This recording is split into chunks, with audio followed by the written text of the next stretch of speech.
Hello दोस्तों, मैं हूं राहुल, आपका photography friend. How are you guys? तो आज हम बात करेंगे लाइटिंग इन फोटोग्राफी। तो लाइटिंग फोटोग्राफी का सबसे इम्पॉर्टेंट और कॉम्प्लिकेटेड पार्ट है और लोग इसको बेसिकली जो बिगनर्स हैं वो लाइटिंग को कम वैल्यू देते हैं। अगर आपको फोटोग्राफी की डेफिनेशन याद हो तो उसमें था कि photography is an art of capturing light, पर लोग फिर भी अक्सर कैमरा उठाते हैं और बिना लाइटिंग अंडरस्टैंडिंग के शूट स्टार्ट कर देते हैं। फिर एक्सपेक्टेड रिजल्ट नहीं आता तो वो फ्रस्ट्रेट हो जाते हैं। तो अगर आप लाइटिंग फंडामेंटल समझ लेते हो तो आप जो दूसरे एस्पायरिंग फोटोग्राफर हैं उनसे अच्छी इमेज क्रिएट कर सकते हो। लाइटिंग के अंडरस्टैंडिंग के साथ आप फोटोग्राफी करोगे तो वो कॉम्प्लिकेटेड नहीं होती है, पर लोग उसे कॉम्प्लिकेटेड समझते हैं। अगर आप किसी स्टूडियो में जाओ तो देखोगे वहाँ पे लाइटिंग सेटअप है, तो कॉम्प्लिकेटेड लाइटिंग सेटअप देख के आपका सर घूम जाएगा। पर अगर आप उन लाइटिंग प्रिंसिपल को समझते हो तो ये सेटअप कुछ भी नहीं है। I am sure lighting and understanding के साथ आप फोटोग्राफी सीखोगे तो आपको मज़ा आएगा और वो आसान भी लगेगा। तो अभी हम बात करते हैं लाइटिंग बेसिक्स की फोटोग्राफी के अंदर। तो सबसे पहली चीज़ आती है कि पोजीशन। फोटोग्राफी में लाइटिंग को समझना इस बात पे डिपेंड करता है कि लाइट सोर्स कहाँ पे है हमारा, चाहे वो नेचुरल सोर्स हो या आर्टिफिशियल हो। तो जैसे sun is the natural source, window is the natural source, but on the other side flash light हो गई आपकी, और जो आपके स्ट्रोब्स हैं वो सारे आर्टिफिशियल लाइट में आ जाते हैं। तो लाइट सोर्स की पोजीशन ही सबसे ज़्यादा असर डालती है आपकी फाइनल इमेज पे। अगर हम बिल्कुल फ्रंट से लाइट डालते हैं तो फ्लैट इमेज आती है। लाइट को थोड़ा सा साइड में करोगे तो शैडो और टेक्सचर दिखता है।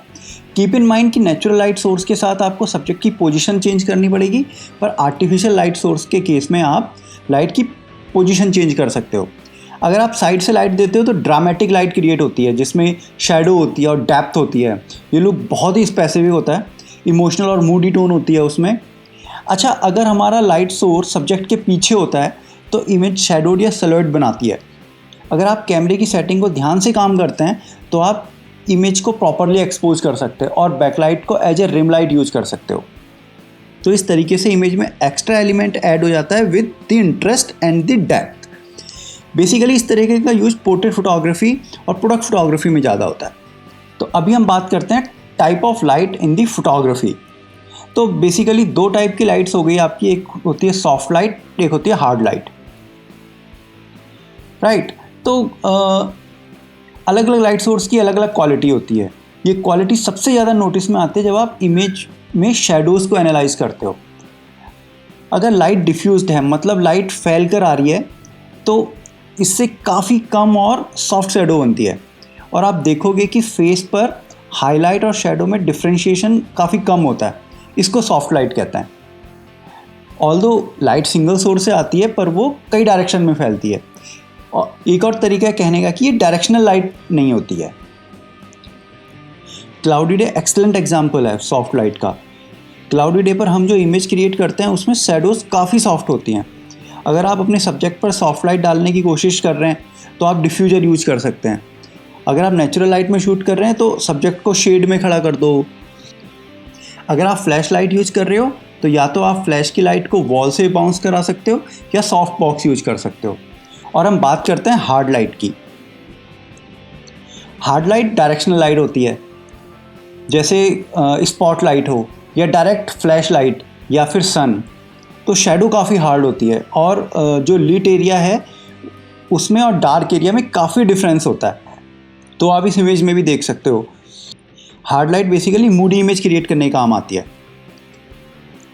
तो अब हम बात करते हैं नेचुरल लाइट और फ्लैश लाइट के ऊपर। इस कंक्लूजन पे आप बिल्कुल ना आए कि फोटोग्राफी लाइट केवल फ्लैश या स्ट्रोब के बारे में है। Definitely strobe lights are very important in lighting setup, but sun and moon natural light photography का क्रिटिकल पार्ट होता है। Natural light is one of the type of lighting in the photography जहाँ पे light natural environment में होती है। अगर आप बाहर हैं तो भी लाइट है, ये या तो सनलाइट होगी डायरेक्ट, या फिर सनलाइट कहीं से बाउंस होके आ रही होगी, या घर के अंदर विंडो से आ रही होगी, या जो आपके लैंप हैं या कैंडल्स हैं या फ्लोरेसेंट लाइट, ये सारे नेचुरल लाइट सोर्स होते हैं। इवन ऐसे काफ़ी सक्सेसफुल फोटोग्राफर हैं जो केवल नेचुरल लाइट को यूज़ करते हैं शूटिंग के टाइम पे। They don't even use flash light और स्ट्रोब लाइट। पर काफ़ी सारे फोटोग्राफर अपनी इमेज पर ज़्यादा कंट्रोल चाहते हैं, तो वो क्या करते हैं कि दे यूज़ फ्लैश लाइट। तो अपने फ्लैश को जो है कैमरा से सिंक करते हैं और कैमरे के मीटरिंग सिस्टम के हिसाब से यूज करते हैं। मल्टीपल फ्लैशेस को भी कैमरे से सिंक करके डिफरेंट एंगल से, किसी भी डायरेक्शन से और किसी भी डिस्टेंस से आप सब्जेक्ट को लाइट दे सकते हो। इवन हम डिफरेंट मॉडिफायर यूज करके कैच लाइट क्रिएट कर सकते हैं और डिफरेंट कलर टिंट दे सकते हैं लाइट को।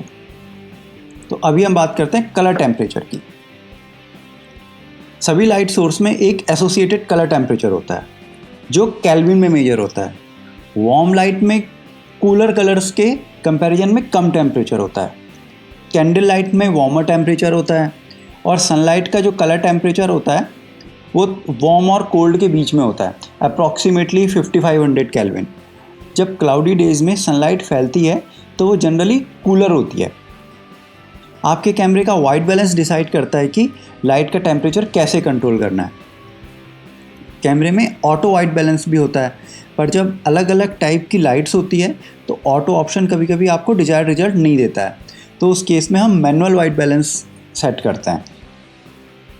अगर आप DSLR से शूट करते हैं तो एक और ऑप्शन है कलर टेम्परेचर को हैंडल करने का, कि आप रॉ में शूट करें और लाइट रूम में जाके उसका कलर टेम्परेचर ठीक कर दें। रॉ और JPEG के बारे में अगर डिफरेंस आपको जानना है तो आप मेरा ब्लॉग चेक कर सकते हो, लिंक ऊपर होगा कहीं पे। वो उसमें आपको एक अंडरस्टैंडिंग आ जाएगी कि रॉ इमेज क्या होती है और एक JPEG इमेज क्या होती है। तो अब हम बात करते हैं कुछ लाइटिंग बिहेवियर के ऊपर। ये केवल थ्योरी पार्ट है, मैं इनके बारे में थोड़ा डिटेल में प्रैक्टिकल के साथ भी आगे वीडियोस बनाएंगे। तो अभी इन पॉइंट्स के बारे में जस्ट गो थ्रू हो लेते हैं। तो पहला पॉइंट आता है लाइट हमेशा स्ट्रेट लाइन में ट्रैवल करती है। सेकंड पॉइंट आता है अपना कि the subject receive less light as distance to the light source is increased. तो ये एक इन्वर्स स्क्वायर लॉ है, इसके बारे में हम आगे डिटेल में बात करेंगे किसी और वीडियो में। तो थर्ड पॉइंट आता है the largest the light source relative to the subject the softer the light source.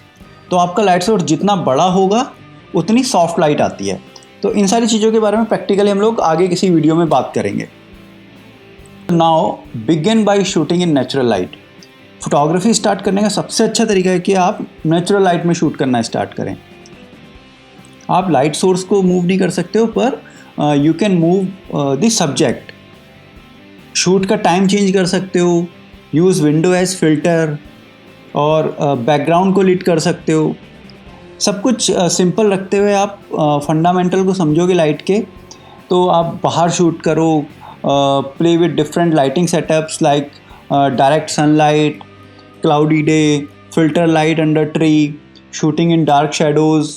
But अब आपका क्वेश्चन होगा कि अगर सफिशिएंट लाइट ही ना हो, like you want to shoot in small room, तो वहाँ पर जो दूसरे लाइट सोर्स हैं उनको क्रिएटिवली यूज करो। You can use candles and lamps to shoot intimate portraits और डेलिकेट स्टिल लाइफ। तो जो फोटोग्राफी लाइट है वो उतनी मिस्टीरियस होती नहीं है जितनी कि आपको लगती है। तो आप बेसिक लाइटिंग टेक्निक के साथ आप कुछ टाइम प्ले करोगे तो आप कुछ ही टाइम में आप एक्सपर्ट बन सकते हो। मुझे उम्मीद है आपको ये वीडियो पसंद आया होगा। If you like it please give me a thumbs up और अपने दोस्तों के साथ शेयर कीजिए इसको। अगर आपने मेरे चैनल को अभी तक सब्सक्राइब नहीं किया है तो प्लीज़ सब्सक्राइब इट और बेल आइकन प्रेस करना मत भूलना। आप हमारा कमर्शियल वर्क चैनल भी सब्सक्राइब कर सकते हैं जो विटी शैडो नाम से है। लिंक का ऑलरेडी डिस्क्रिप्शन में मेंशन है। आज के लिए इतना ही। Thanks a lot, bye bye.